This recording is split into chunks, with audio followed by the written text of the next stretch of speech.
Dear students, स्वागत है आपके अपने YouTube channel triple C NEET में।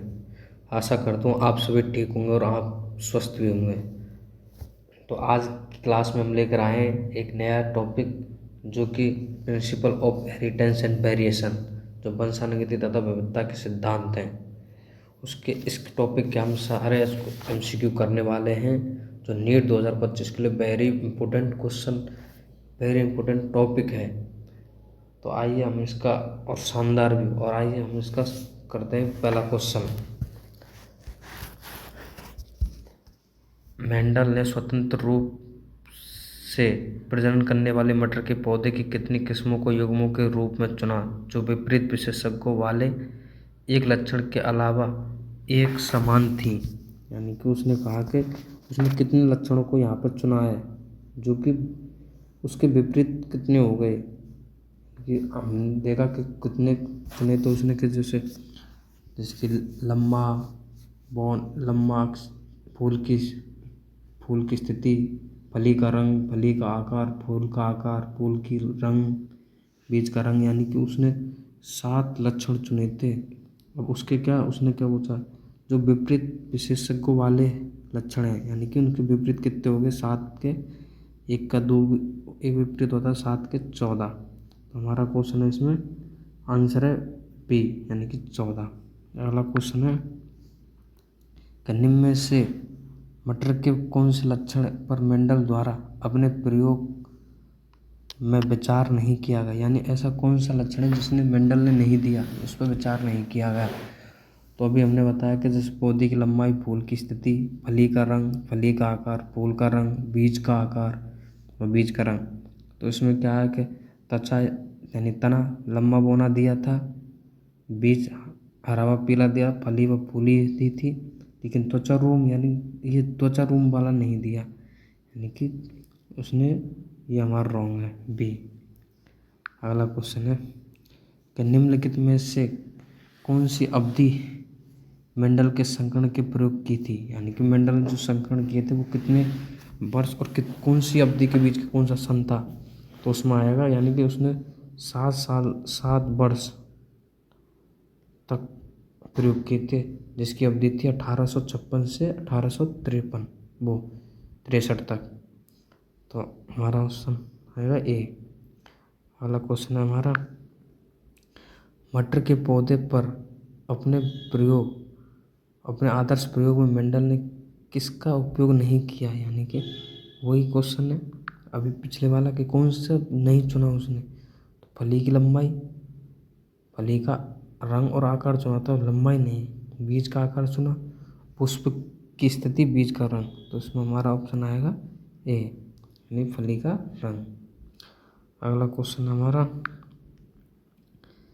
किसने मेंडल की सफलता में योगदान दिया। यानी कौन है जिसने मेंडल की सफलता में योगदान दिया था। उसके पूर्ववर्ती जो थे ना विपरीत, जिनसे अधिक गुण थे, जिन्होंने एक से अधिक गुणों का अध्ययन किया। मेंडल ने एक समय पर एक ही गुण का आनुवंशिक अध्ययन किया था, एक समय पर एक ही लक्षण का अध्ययन किया था, ना कि सबका।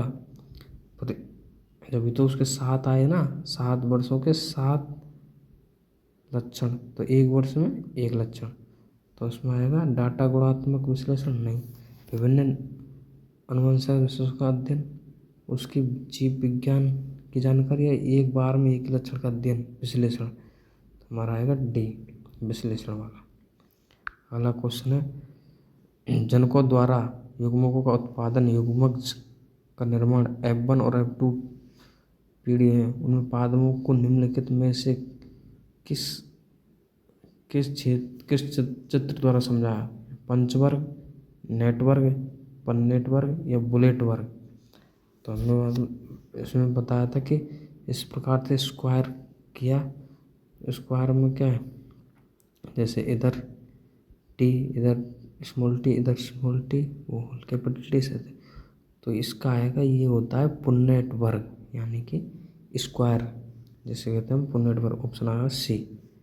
अगला क्वेश्चन है हमारा कि एक नर और मादा दोनों धात्र कोश का अतृप्तता के जीन के एक विषम युग्मजीव हैं के संकरण से उत्पन्न संतति का कितना प्रतिशत योग रुक्त होगा। यानी कि जैसे किसी एक नर और एक है मादा, यानी कि ये होगी मादा, ये होगी नर। तो इसमें किसने, यानी कि इनमें विषम युग्मज ही है, यानी कि इनमें कोई रोग है, तो संतति में जो बनेगा रोग वो कितना परसेंट आएगा, उसने ये बात की है। तो जनकों द्वारा, जो जनक द्वारा है ना, जनक युग्मों का उत्पादन, युग्मराजों का निर्माण, F1 और F2 पीढ़ी के संपन्न नेटवर्क के आर्य को समझा। तो इससे आएगा तो 25 25 25 25, तो ये वाला और ये वाला सेम आया था, तो 50 हो गई, ये 25 ये 25, तो उसमें आएगा उत्पन्न 25 वर्ग, ऑप्शन बी। अगला क्वेश्चन है, जीन जो ABO रक्त वर्ग का नियंत्रण करता है, जिसके संदर्भ में गलत कथन को पहचानिए। यानी कि जो ABO के नियंत्रण में जो गलत कथन है वो पहचानना है कि, यानी कि एक व्यक्ति में 3 में से केवल 2 एलील होते हैं, या जब AI यानी कि AI एंटीजन A और एंटीजन B दोनों इकट्ठे होते हैं, ये दो एक प्रकार की शर्करा व्यक्त करते हैं, या एलील कोई भी शर्करा उत्पन्न नहीं करते, या जीन I के 3 एलील होते हैं। तो इसमें आएगा हमारा B। जब क्योंकि दात्र कोष का अतिरिक्तता यानी सिकल सेल एनीमिया एवं ऑटोसोमल का प्रभावी कारण है। क्या हमने इसमें देखा था कि इस प्रकार से कि A और B और A और B, इसका इससे, इसका इससे, इसका भी इससे और इसका इससे, इस प्रकार से, यानी 25 25 50 और 25 आए। तो इसमें क्या आएगा हमारा ऑप्शन बी। अगला क्वेश्चन है हमारा, वंशानुगति के गुणसूत्र सिद्धांत का प्रयोग प्रमाण किसने दिया। यानी कि वंशानुगति का जो वो है ना सिद्धांत, उसका किसने दिया था, तो वो हमें बताना है।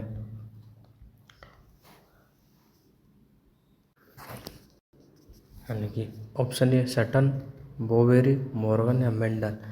सटन और बोवेरी थे ना दोनों, तो उन्होंने क्या वंशानुगति के क्रोमोसोमवाद या गुणसूत्र यानी क्रोमोसोम सिद्धांत प्रस्तुत किया, लेकिन इस सिद्धांत का प्रयोग स्थापन थॉमस हंट मॉर्गन यानी मॉर्गन ने दिया था। तो हमारा आंसर आएगा इसमें बी।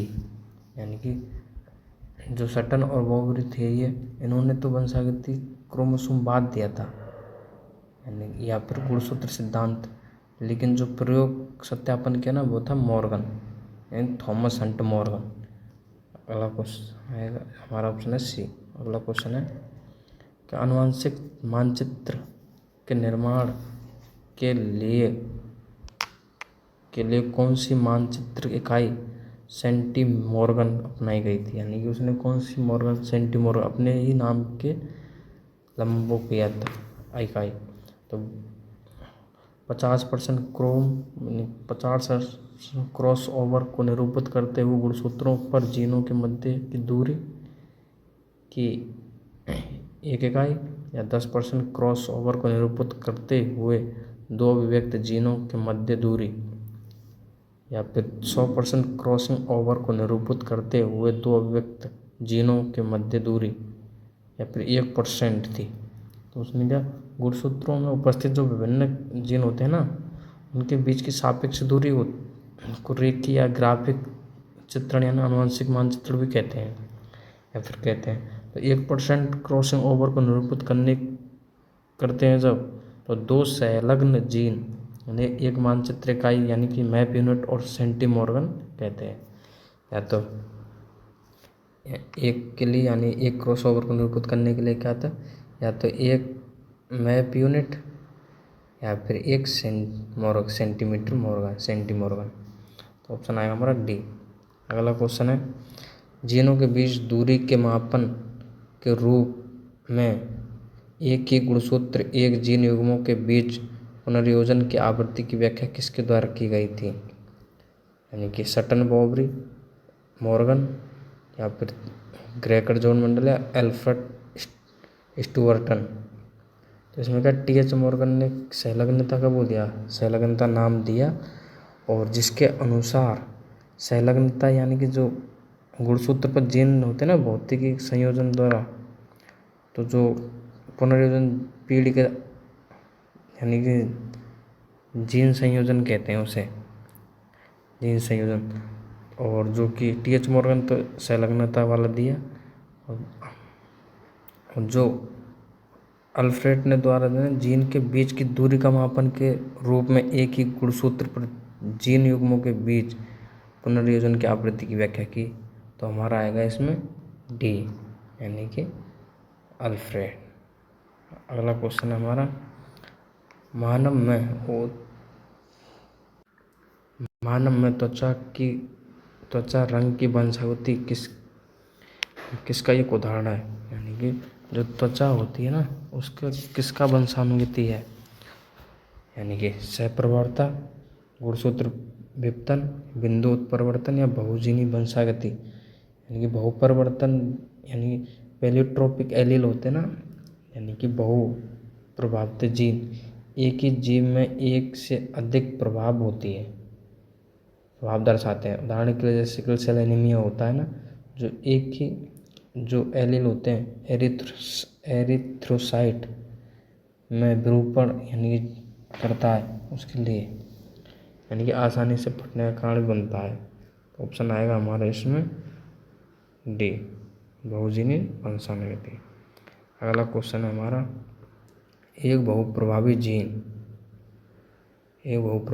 जो एक अत्यंत न्यूनतम काल में विकसित हुआ जीन या अन्य जीन से संयोजित होकर केवल एक गुणसूत्र को नियंत्रण करता है, एक व्यक्ति में बहुविधता लक्षण को नियंत्रण करता है, या एकल केवल आधे पादपों में व्यक्त होता है। तो इसमें हमने अभी अगला वाला क्वेश्चन पढ़ा था 12वां, सेम वही है। तो इसमें आएगा हमारा एक व्यक्ति में बहुविधता लक्षणों को नियंत्रण करता है, ऑप्शन सी। अगला क्वेश्चन है, निम्न में से कौन सा पेलियोट्रोपिक जीन का उदाहरण नहीं है, यानी कि जो वो होता है ना पेलियोट्रोपिक जीन का उदाहरण नहीं है, haemophilia, thalassaemia, sickle cell anaemia, बढ़त। तो हमने क्या जैसे अत्यंत अभी बहुप्रभाविता जीन देखा, तो उसी में वो है कि पेलियोट्रोपिक वाले जो जीन होते हैं, तो उसमें क्या आएगा हमारा ऑप्शन सी, यानी कि सिकल सेल वाला। और जो एरिथ्रोसाइट के विरूपण को विरूपण करता है ना, इसलिए हमारा इसमें आएगा ऑप्शन सी, सिकल सेल। अगला क्वेश्चन है हमारा कि जब एक जीन एक से अधिक लक्षणों को प्रभावित करते हैं तो इसे कहते हैं, यानी कि एक ही लक्षण, जैसे एक ही जीन जो एक से अधिक लक्षणों को प्रभावित करता है तो उसे हम क्या कहते हैं, यानी कि कूट प्रवणता, पेलियोट्रोपी यानी बहुप्रवणता, या एपिस्टेसिस, इसमें से कोई नहीं।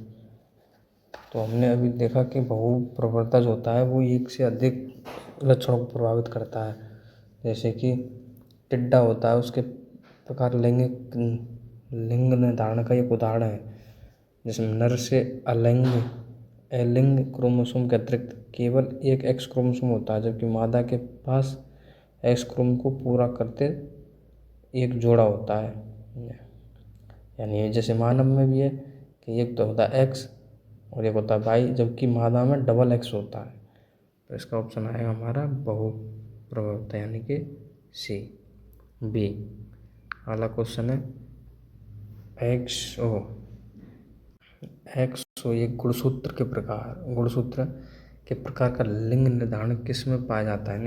एक्सओ भी बताया ना, जैसे कि हमने एक्स वाई होता है नर में, तो एक्सओ किस में पाया जाएगा, ये पाया जाएगा हमारा यानी टिड्डा में। एक्सओ वाला बताता है बट टिड्डा, यानी कि ऑप्शन हमारा टिड्डा में नहीं, ड्रोसोफिला सोरिया एक्सओ पाया जाता है ड्रोसोफिला में, ऑप्शन डी। अगला क्वेश्चन है हमारा, अनुचित कथन का चयन कीजिए। जो अनुचित कथन ना उसको गलत बताना हमको।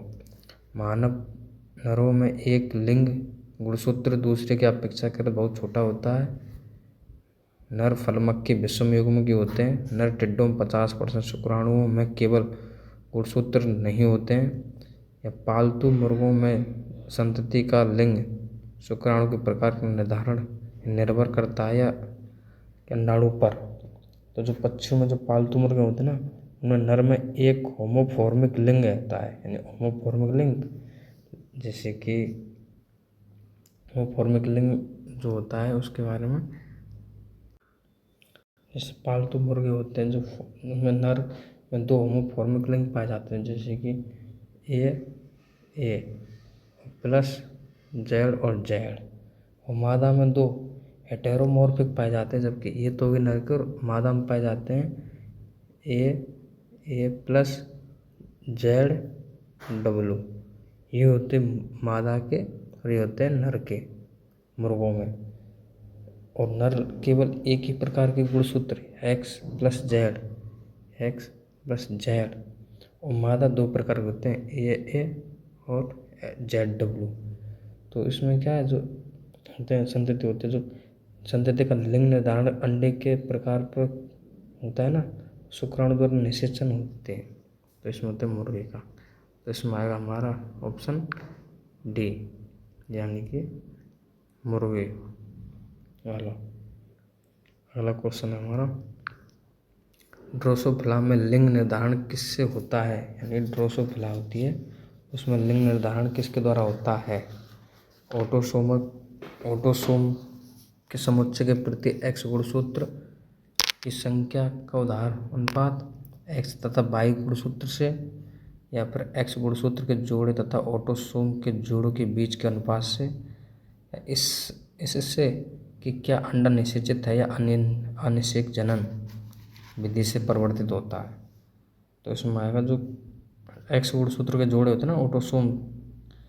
तो लिंग निर्धारण के जेनिक संतुलन सिद्धांत यानी कि जेनिक बैलेंस थ्योरी थी, उसके अनुसार क्या एक्स गुणसूत्र की संख्या तथा द्वैत यानी ऑटोसोम पूर्ण सेट की संख्या के मध्य अनुपात का निर्धारण करते हैं। यानी कि इसमें क्या आएगा, ऑप्शन सी। अगला क्वेश्चन है हमारा, ट्रिपल एक्स मादा में कितनी बार बोड़ियां बनाएंगी? यानी जो ट्रिपल एक्स है ना, वो कितनी बार बोड़ियां बनाएंगी? क्योंकि एक्स गुणसूत्र के कारण सामान्य मादा काहे के होते हैं, कोशिकाओं में क्रोमेटिन का पिंडवार बॉडी कहते हैं। जैसे लिंग क्रोमेटिन का एक पिंडवार होता है, इसी प्रकार भार बॉडी अक्रियशील एक्स गुणसूत्र को दर्शाती है, क्रियाशील नहीं होती जबकि भार बॉडी। तो एक्स गुणसूत्र की संख्या 2 या 2 से अधिक हो सकती है। जब भार बॉडी की संख्या एक्स गुणसूत्र की संख्या से 1 कम होती है, यानी कि जो जितने एक्स होंगे ना, उससे क्या है, एक वो होगी कम। जैसे कि एक्स डबल एक्स है तो उसमें बार बॉडी बनेगी 1, अगर 3 है तो 2, अगर उसमें 4 बार एक्स है तो 3, यानी कि 3 बार बॉडी बनने की संभावना है। तो इसमें आएगा हमारा ऑप्शन सी, यानी 3। अगला क्वेश्चन है हमारा, निम्नलिखित में से कौन सा रोग ऑटोसोम संयोजी प्रभावी लक्षण की उपस्थिति के कारण होता है? जो होता है ना हमारा, कौन सा रोग है जो ऑटोसोम संयोजी प्रभावी होता है? तो इसमें क्या सिकल सेल एनीमिया व थैलेसीमिया होता है ना, ऑटोसोम संयोजी अप्रभावी रोग हैं। ये तो प्रभावी रोग हैं, यानी कि जो थैलेसीमिया और सिकल सेल ये हैं अप्रभावी, ये तो होंगे नहीं। तो मोटोजोनिक डायरेक्टरी और हीमोफीलिया, इसमें क्या ऑटोसोम संयोजी होता है, वो होता है हीमोफीलिया, ऑप्शन बी। अगला क्वेश्चन, यदि एक वर्ण अंध स्त्री एक ऐसे पुरुष से विवाह करती है, यानी एक अंधी स्त्री है जो कि एक पुरुष से विवाह करती है जिसकी माता भी पूर्ण अंध थी, यानी वर्ण अंध थी, जिसकी सहभागिता में वर्ण अंधता का संयोग क्या होगा, यानी कि वो रोग किस प्रकार से करेगी, यानी अभी जैसे कि हमारे पास में क्या है, जैसे XCY और XC और XC ये कैरियर है, जबकि उसने क्या कहा है कि जिसकी माता भी अंधी है, इसकी तो माता अंधी है ना, तो X ही होगा, Y तो होगा नहीं, तो ये वो महिला है जिससे भी उसका शादी हो रही है, तो X का इससे, X का फिर इससे, X का C इससे और इसका इससे, तो उसमें क्या है, कैसे आएंगे क्या, XC XC XC XC XCY और XCY, यानी कि X क्रोमोसोम वो है कैरियर, यानी कि वो है एक तरीक़ा से उस पर वो है रोग, तो उसकी माता है वही, माता की ये आगे, तो उसमें सभी संततियाँ अंधवड़ित होगी, यानी कि 100% ही उसकी आएंगी। ऑप्शन अगला क्वेश्चन हमारा कि वह आनुवंशिक विकार कौन सा है जिसमें एक व्यक्ति में मुख्यतः पुरुष विकास होता है, मादा लक्षण होते हैं और बांझ होती है, यानी कि पुरुष अभी क्या पुरुष भी होते हैं, मादा लक्षण होते हैं, लेकिन वो बांझ होते हैं, उससे बच्चा नहीं होते उसके, यानी कि कौन सा सिंड्रोम, डाउन टर्न क्लाइनफिल्टर सिंड्रोम में एडवर्ड सिंड्रोम, तो उसमें है क्लाइनफिल्टर सिंड्रोम। एक XX अंडे तथा सामान्य पाई गुणसूत्र का एक सामान्य X अंडे जो विसंगत XY गुणसूत्र संलग्न होता है, रोगी 47 गुणसूत्र यानी 44 प्लस X और Y होते हैं। ऐसे व्यक्ति बांझ पुरुष होते हैं जिनके वृषण अविकसित होते हैं, जिनके टेस्टिस अल्प विकसित या अविकसित होते हैं,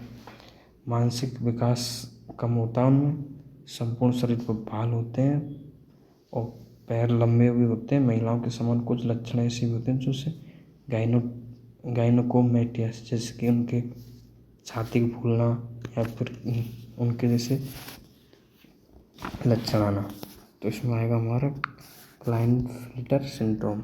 सी अगला क्वेश्चन है, एक स्त्री के एक X गुणसूत्र में एक X संलयन अवस्था है, ये गुणसूत्र किस में वंशागत होती है, यानी कि X लिंग संलग्न वंशागति एक गुणसूत्र में होती है, इसलिए महिला एक भाग का कार्य करती हैं, एक ही तो भाग का कार्य करेंगे, एक ही X गुणसूत्र होगा। जब दोनों X गुणसूत्रों में से कोई ना एक प्रभावी होता है, जैसे इनमें से एक न एक तो प्रभावी होगा, यानी और तो होता है जब पुत्र या पुत्री दोनों में X गुणसूत्र माता से प्राप्त होते हैं, जैसे इसमें और इसमें माता से प्रभावी होंगे, यानी माता का से आएगा ये, तो पुत्र के लिए तो भाई, जो पुरुष से आएगा ये तो महिला के, और अगर X ही आएगा तो ये इसमें भी महिला का, तो उससे क्या दो पुत्रियों में से एक पुत्री भाग या दो पुत्रों में से एक पुत्र रोग से ग्रसित होगा, इसी क्रॉस से बताया जाता है।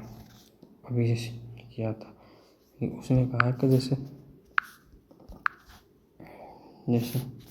X कैरियर और X Y ओनली, तो इसका इससे होगा और इसका इससे होगा, तो यही तो दो आएंगे ना कैरियर में, भागपुत्र और भागपुत्र, यानी कि लड़की का लड़का, तो इसमें आएगा हमारा पुत्रों एवं पुत्री दोनों में ही होंगे, ऑप्शन डी। अगला क्वेश्चन हमारा, वह रोग जो एलिंग सूत्र प्राथमिक विसंयोजन के कारण होते हैं, तो उन्हें क्या कहेंगे, यानी कि down syndrome, Klinefelter syndrome, Turner syndrome या फिर दात्र कोश का अतिरिक्तता कहेंगे, तो उसे हम कहेंगे हम डाउन सिंड्रोम, यानी कि ऑप्शन ए। अगला क्वेश्चन है हमारा कि हीमोफीलिया के बारे में गलत कथन कौन सा है, यानी कि हीमोफीलिया के बारे में ये एक लिंग संलग्न रोग है, ये एक प्रभावी रोग है, ये एक प्रभावी रोग है, अप्रभावी और प्रभावी रोग है। या रुधिर स्कंदन में निहित केवल एक प्रोटीन प्रभावित है। तो इसमें हीमोफीलिया आनुवंशिक रूप से X गुणसूत्र पर एक अप्रभावी लिंग संयोजन है क्योंकि उपस्थित होता है, यानी कि X गुणसूत्र पर ही अप्रभावी होता है। उसने क्या बोला कि दोनों X गुणसूत्रों में XX होते हैं, जबकि इस प्रकार की स्त्रियां जन्म से पहले ही मर जाती हैं। जैसे कि उसने कहा कि ऐसे X और X ये कैरियर होंगे ना, तो ऐसी महिला जो पैदा होंगी वो जन्म से पहले ही ख़त्म हो जाएंगी, यानी ख़त्म हो जाएंगी। अगर उनमें से एक स्त्री में हीमोफीलिया X के केवल एक ही एलील पर है, जैसे उनके पे 1 और X ऐसे एक ही पर है, तो वो महिलाएं हीमोफीलिया के केवल एक ही एलील होंगे दिखाती हैं, क्योंकि रक्त का सामान्य थक्का जमाने वाली प्रभावी एलील अन्य गुणसूत्रों पर स्थित होती हैं, जबकि स्त्रियां भाग कहलाती हैं, स्त्रियां कहलाती हैं।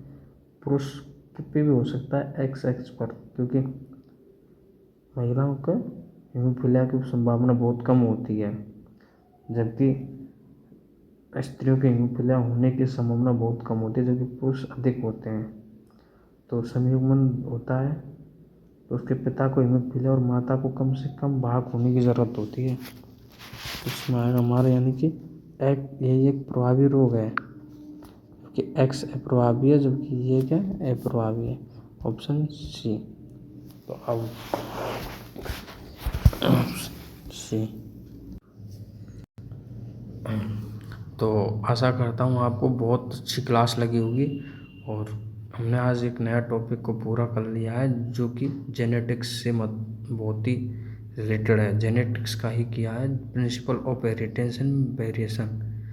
इसमें हमने सारे टॉपिक के सारे मतलब एक एक टॉपिक जो है उसके एक एक क्वेश्चन सभी किए हैं, वो भी कारण सहित, यानी कि रीजंस देने। तो थैंक यू, आपके लिए बहुत बहुत धन्यवाद। शेयर करें वीडियो को, ज़्यादा से ज़्यादा लाइक करें, और दोस्तों को बताएं कि किस प्रकार से क्लासें हो रही हैं। Thank you.